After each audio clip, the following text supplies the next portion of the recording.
Dear Thầy, dear Sangha, welcome back to our evening of learning basic Buddhism.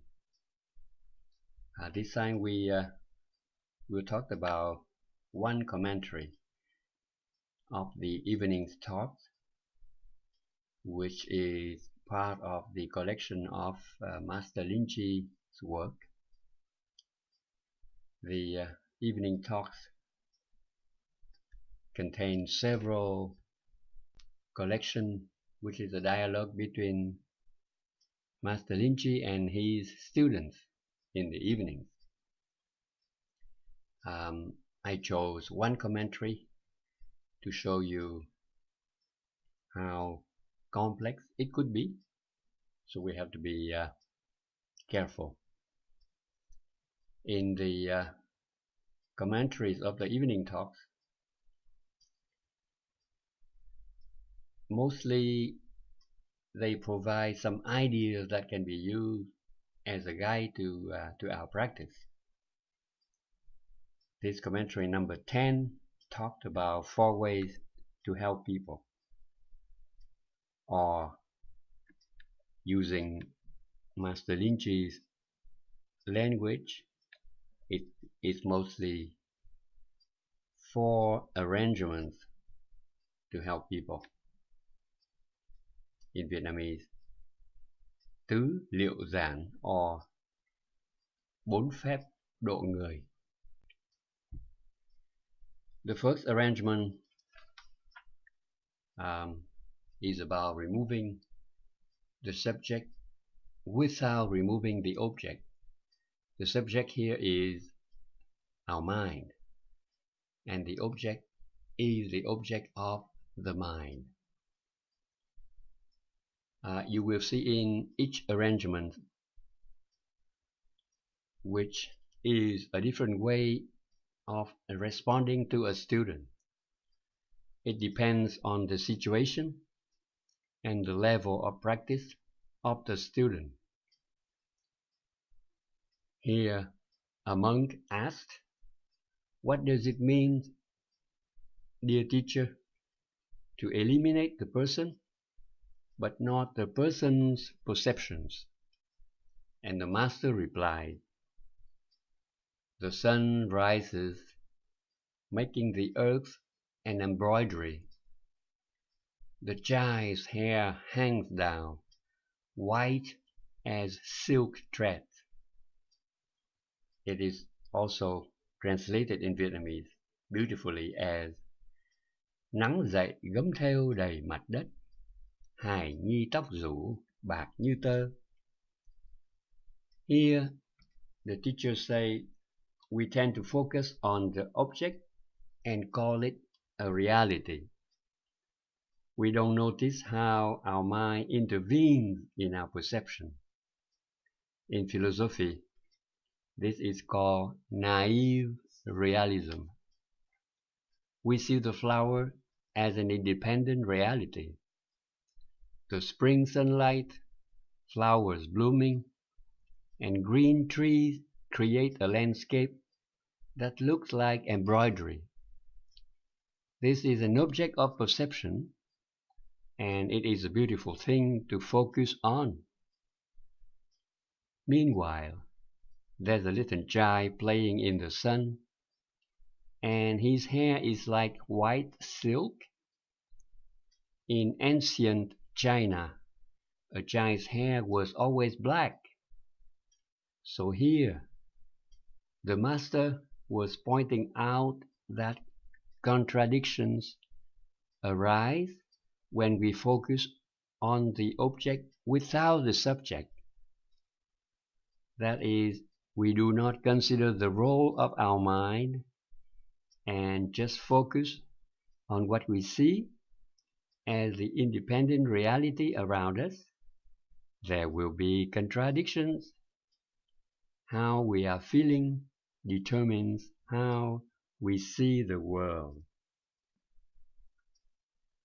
And the monk asked, "Then what is meant by eliminating the object and not the person?"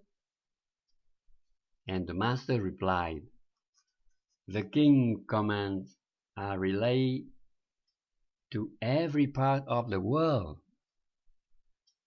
The officials on the frontier have dispersed the clouds of smoke. Lệnh vua truyền khắp trong thiên hạ, biên thủy tướng sĩ khói mây tan.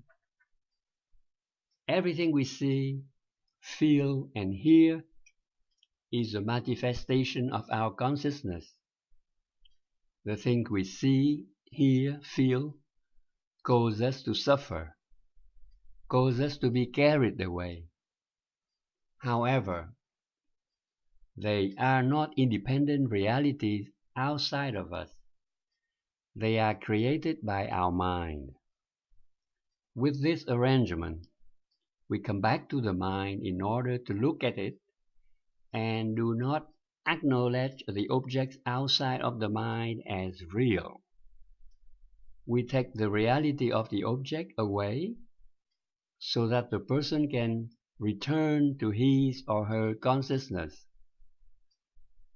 In Master Linji's answer, there is a contradiction again. On the one hand, everyone is ordered to be prepared for war. On the other hand, there are no signs of war.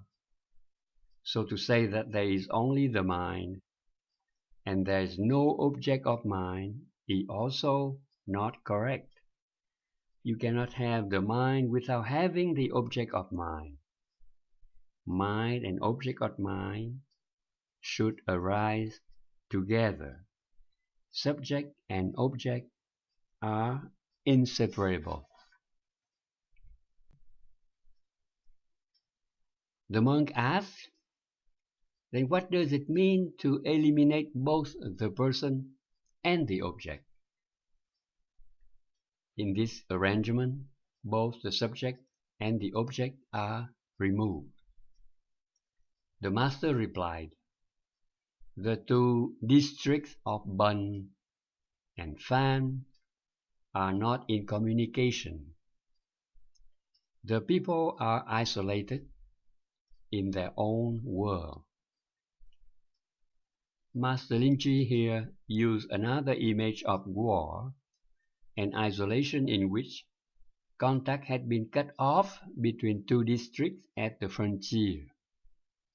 The people of each district were isolated in their own world.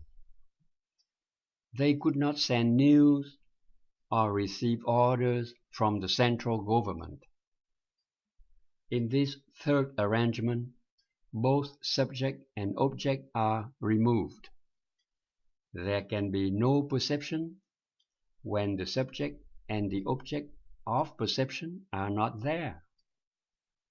What we think is real is in truth not real, not there. And what we call the mind, the source of all things, also doesn't exist.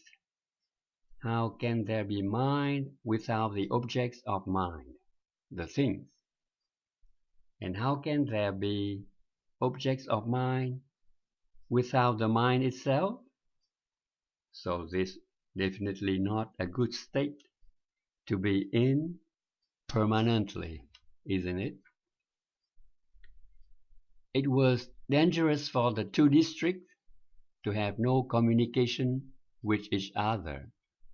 For the moment, taking away both the subject and object can help us see things differently.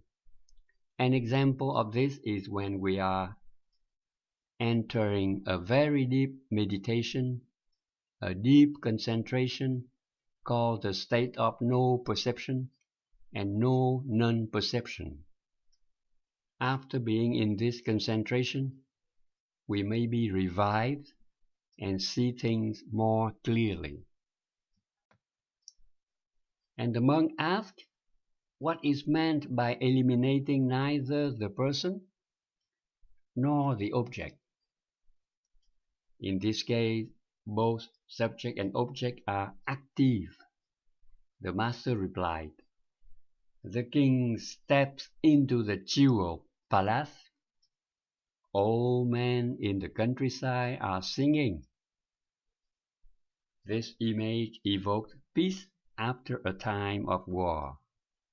This is the re-establishment of the relationship between the subject and the object. The king meets with his followers and ascends the throne. Everywhere in the countryside, ordinary people are singing. This is really a happy ending. What I call in previous presentation about Master Linji is called Emptiness is the first true Dharma world, and this is the true Dharma world presented in the fourth arrangement, and it is a return to realism, a real return to realism that does not deny the subject or the object, but rather see their interdependent nature. This is how our mind works. This is a happy ending. So I'm clearing off here in saying again goodbye and wishing you an excellent week. Vin is bowing out.